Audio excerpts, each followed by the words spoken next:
Mycroft has pulled Sherlock's dad and Sherlock into the garage. It's entitled Chapter 4, The Ugly Truth.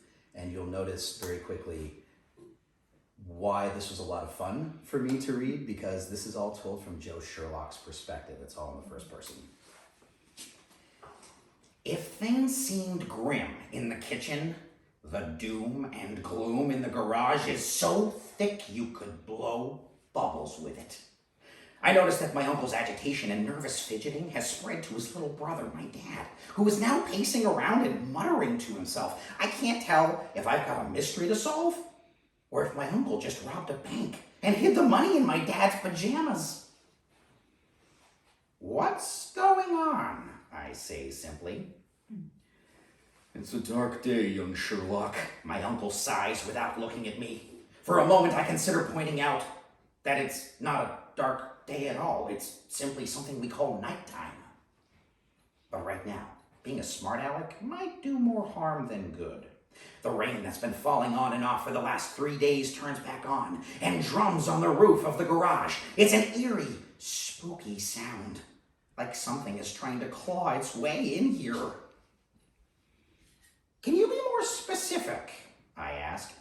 I mean, yes, it's dark outside, but that's not really the mystery, is it? It's the phantom at Eve's Hollow! My Uncle Mycroft whispers. It's returned, he says, stepping over to me to grab my shoulders. I came face to face with that horrible thing tonight. The legend is real. And I'm not ashamed to say I ran for my life. The terror flows directly from my uncle's hands into my body. The little hairs on the back of my neck stand at attention. My stomach shrivels up like a rotten, hairy lemon. I can't breathe. I wheeze like a human accordion. So that's kind of a sample. Hopefully you get a little sense of how the way Joe Sherlock is. He is incredible. Oh, thank you.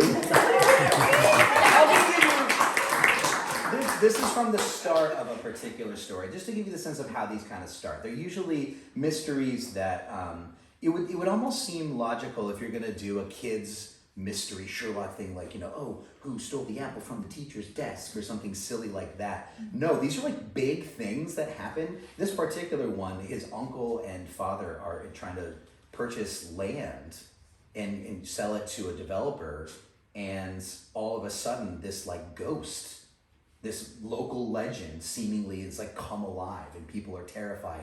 No one wants to buy the land because they think there's a ghost there. So he's got to figure out what's going on. It's a lot of stuff that's actually almost like seemingly above what you'd think a middle school detective's pay grade would be.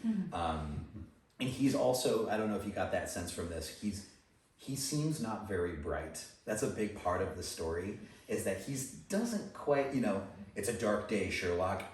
I don't think it's a dark day, it's nighttime. Like, he's very much got that kind of thing. And his foil, his Watson, to his Sherlock is his little sister, who is just, like I said, precocious as all get out, very, very sarcastic, and a genius.